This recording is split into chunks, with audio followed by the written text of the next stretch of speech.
Maoist Rebel News fans, I've witnessed the most blatant anti-Muslim propaganda that I have ever seen in my life come out of SunTV journalist Michael Coren. Take a look.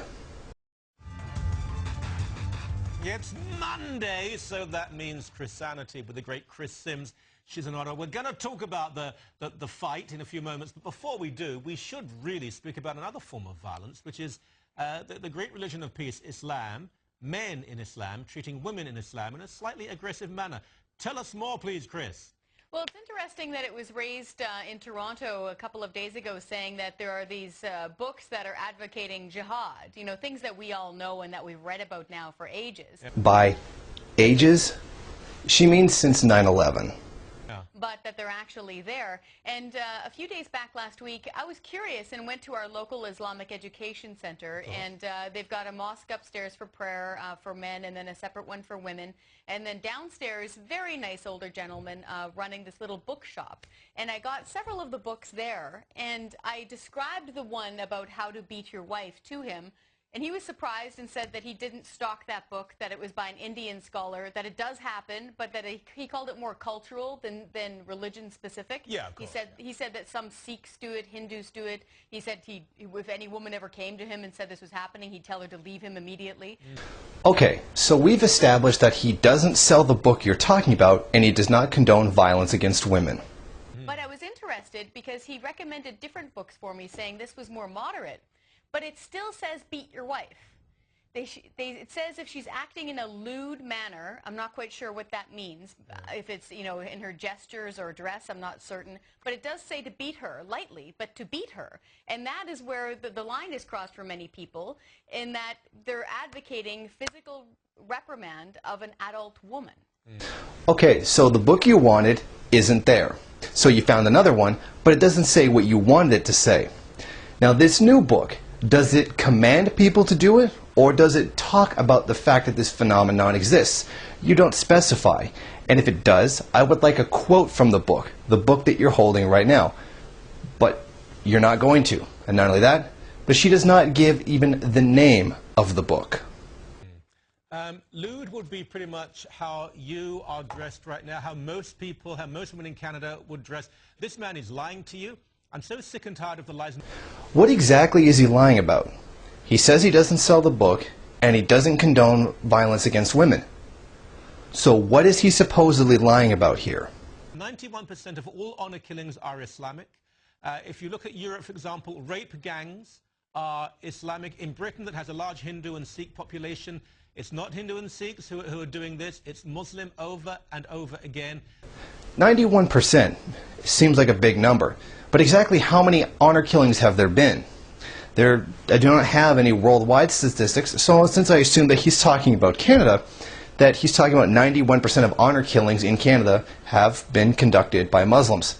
Now, the number of honor killings in Canada between 2002 and 2010 is 12.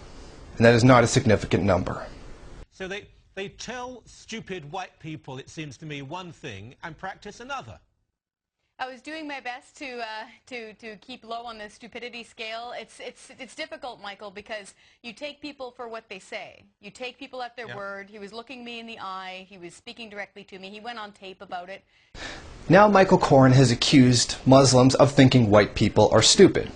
And therefore anyone who doesn't believe his line on Muslims secretly being violent, they must also be stupid. Interestingly, of course, he was looking you in the eyes and talking directly to you. You were talking to him. Of course he was. So, but yet these books were still for sale, and I think that's where the proof is. What proof? The book that this report is supposed to be on wasn't there. So she found another book, and the existence of that book, which is on supposedly the same topic, and it's a completely different book, is supposed to confirm the existence of the first book. Right, and this one, for example, explains how best to circumcise a woman in order to keep her lust intact and, you know, at bay. And this one, of course, describes what an improper woman would wear, which is what you just described. It's jewelry outside the home, perfume outside the home, any sort of lipstick or nail polish. So there, it's right there. It's, you know, I've never read anything like it, really. Okay, now there's a book that supposedly tells you how to circumcise a woman, without actually giving a quote from the book backing that up, or even giving the name of the book. Now, she also contradicts herself. Earlier she said she didn't understand what was lewd or inappropriate according to this concept of Islam.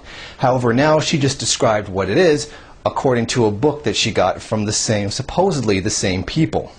Hey, look, you, like me, well, you know, you're just much nicer than me, but like most people, we want to think the best of others. We detest racism, quite rightly so. All people are capable of horror and greatness.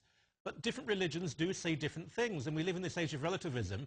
But we had a guest the other day on the show who said that there were Christian books that also suggested that you beat your wives. This is just a lie. It's not true, that there are none. Yes, there is. It's called the Bible. There's a lot of violent passages in it towards women and everyone else. This is specific and particular and peculiar to Islam. And yet we are told things that aren't true time and time again.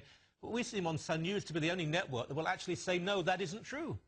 In actuality, 242 women have been killed in Ontario by a spouse between 2002 and 2007. That's roughly about 42 women each year. Now, women who are murdered are overwhelmingly murdered by a male family member. Now, why did these murders occur? Either the wife didn't do what she was supposed to do, or what she was told to do, or the wife or the daughter did not do what she was supposed to do. It's more often a man and his wife, or a man and his girlfriend. And it's overwhelmingly the man who kills her for not following her orders, or following his orders, or doing something he doesn't want her to do, like cheating on him, or not doing certain things for him, or not doing what he says. These are the same things that are pretty much outlined in the Quran as honor killings. When a white Christian does it, it's called domestic homicide. This is a tremendous double standard. There are far more honor killings committed by white Christians, even just in Ontario.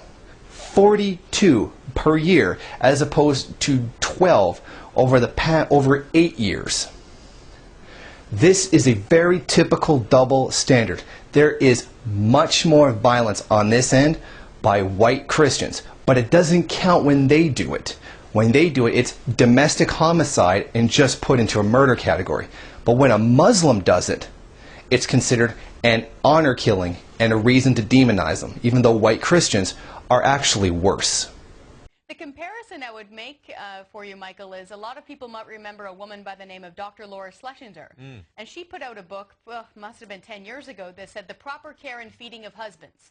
And she said something as radical as, don't be nasty all the time, keep yourself in somewhat shape, and if you're at home, you know, make sure that things are picked up and you're doing your job. She's hated by feminists, like loathed. They would burn her at the stake if they could. And with good reason. And the other one was The Surrendered Wife, which was a lady that said silly things like, don't tell your husband if he misses an exit on the exit ramp or if you're going on vacation because you need to submit to him. But at no time, and I've read all those books because I like reading, you know, out there books, at no time did they say, beat her or take any sort of physical discipline from him, ever. And so that's where I would differentiate between these two booksellers. Again, I would like to turn your attention towards the Bible, the most Christian of Christian books. And I would also like to remind the viewer of the facts on domestic homicide I previously gave. Interestingly, this bookseller is right across the street here in Ottawa from the Bible House. And I've read lots of books from there before too, because I want to know things. And none of them, Michael, say beat your wife, discipline your wife with physical force. And interestingly, Michael, it's right next door to a sex shop which sells lots of vibrators. Oh, yeah, I know it well. Oh. It's an odd location. I asked the gentleman at the Muslim place, I said, so, do you know the neighbors? He said they don't visit often. I bet they're busy doing other things. What does this have to do with him selling books? He said virtually nothing about them. if he had said that, I don't want them there because it's a perversion of what I believe in, you would be accusing him of trying to force his beliefs on Canadian society. If he doesn't say anything, then somehow it's really funny. Still. But in a way, it's the two sides, I believe, of a corrupt society. One saying that sexuality is to be used and abused at anyone's convenience. The other saying that sexuality is something to be terrified of, and you have to keep women in this subjugated position. Also known as liberalism and religious fundamentalism. If we look at Islamic countries, virtually everyone, including now Turkey and Malaysia and Indonesia, women do have a particular place in society, and it's beneath men. Honor killings aren't even thought of as a crime in many Muslim countries. This is not the case in Spain, in Australia, or in Belgium, in North America. Christian-based countries have a very different approach towards gender equality. Actually, Michael Coren, in many Islamic countries, it still is a crime. In fact, you get a much reduced sentence for doing so. For example, a honor killing in Pakistan would only get you 3 months, while an outright murder would get you like 10 years. So in many Islamic countries, it's actually still illegal. In a lot of these countries, the state has to do it, which is a completely different concept.